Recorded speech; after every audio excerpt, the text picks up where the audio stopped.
par rapport à eux toujours vivre le Bien, tu fais, Billy le Kamalo Banaïbele.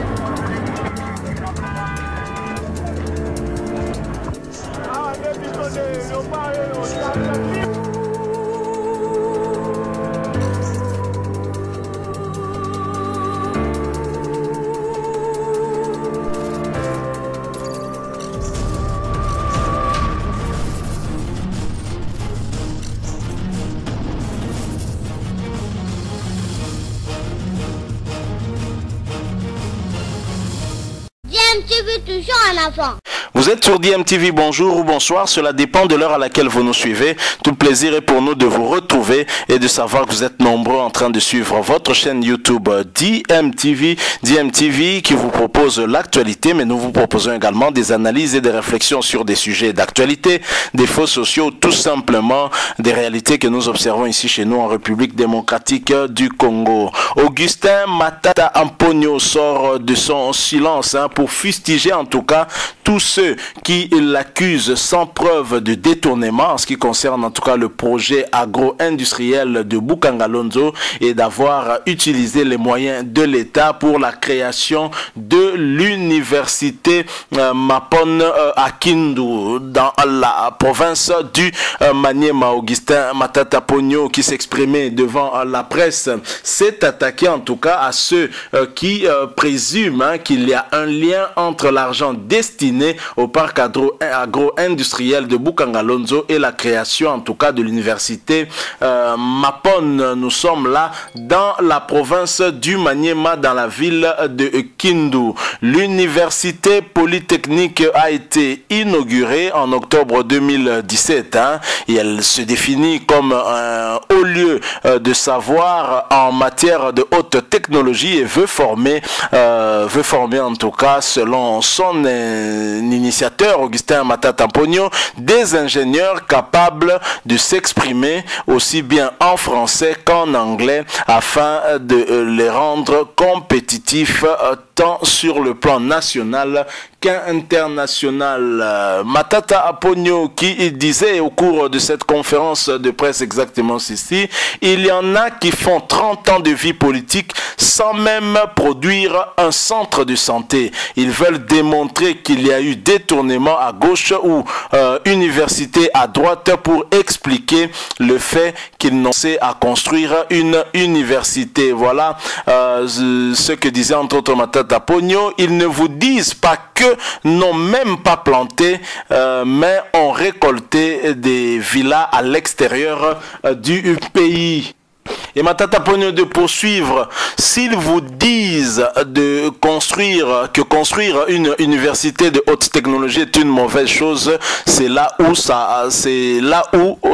commence la descente aux enfers. Donc voilà entre autres ce qu'a déclaré Augustin Matata Ponyo au cours de sa conférence de presse. Il a très clairement dit que le financement de son université, de cette université, a été audité par PricewaterhouseCoopers, un réseau international d'entreprises spécialisées dans des missions d'audit, d'expertise comptable et de conseil. Il a notamment expliqué aussi que les contributeurs ne sont pas de petits poissons et qu'ils sont en tout cas qu'ils sont traçables. Leur nom figure même sur la plaque placée à l'entrée de l'université. Trop c'est trop, et donc Augustin Matata Ponyo a voulu en tout cas répliquer contre toutes ces informations, des allégations en tout cas de détournement en son nom, et il a voulu mettre un terme à cela. Je vous propose d'ailleurs de l'écouter en tout cas lors de cette conférence de presse, quelques secondes ou une minute à peine je pense,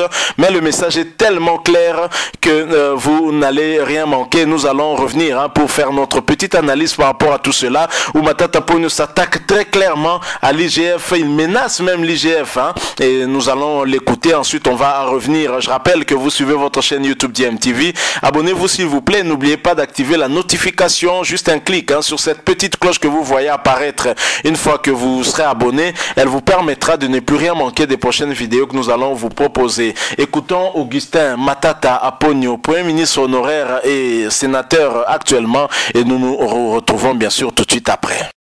Ni de près, ni de loin, ni directement, ni indirecte. Et j'attends, parce que je n'ai pas encore vu, le meilleur inspecteur des finances ou le meilleur enquêteur, qu'il soit des finances ou privé, pour démontrer les détournements d'$1 américain de ce projet par le Premier ministre Matata. Mais en tout cas, les inspecteurs des finances n'y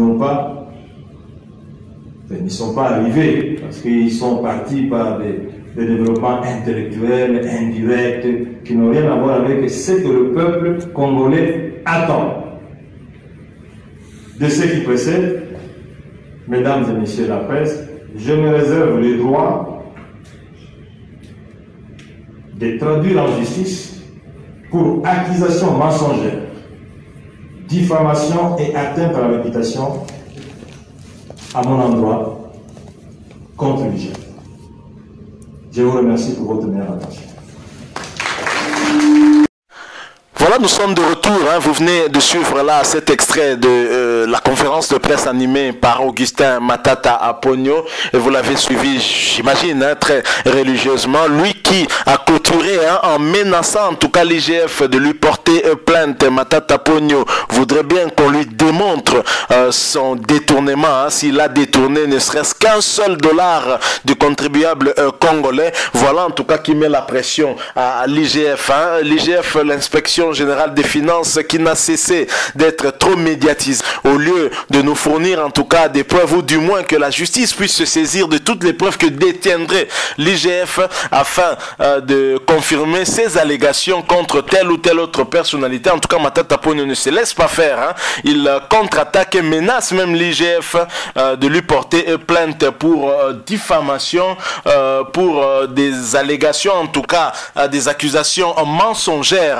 Et nous attendons en tout cas de voir l'inspection générale des finances confirmer ces allégations, ces accusations à l'endroit de cette personnalité. Si effectivement aussi l'IGF avait cité nommément Matata Aponyo dans la conclusion en tout cas de ces enquêtes en ce qui concerne ce parc agro-industriel de Bukangalonzo. Il y a donc à boire et à manger. Le peuple congolais, le contribuable congolais a donc besoin effectivement d'avoir des informations sur ce qu'on a eu à faire avec son argent, parce que c'est son argent justement. Et Augustin Matata Aponyo, qui fut Premier ministre à l'époque, qui se dédouane, on se demande mais qui est responsable de cet échec et qui est responsable des détournements, puisque visiblement il y a eu détournement. Et l'IGF, au travers en tout cas son numéro 1, qui a eu à passer plus de temps dans des médias pour justement parler de ce dossier de Bukangalonzo, devrait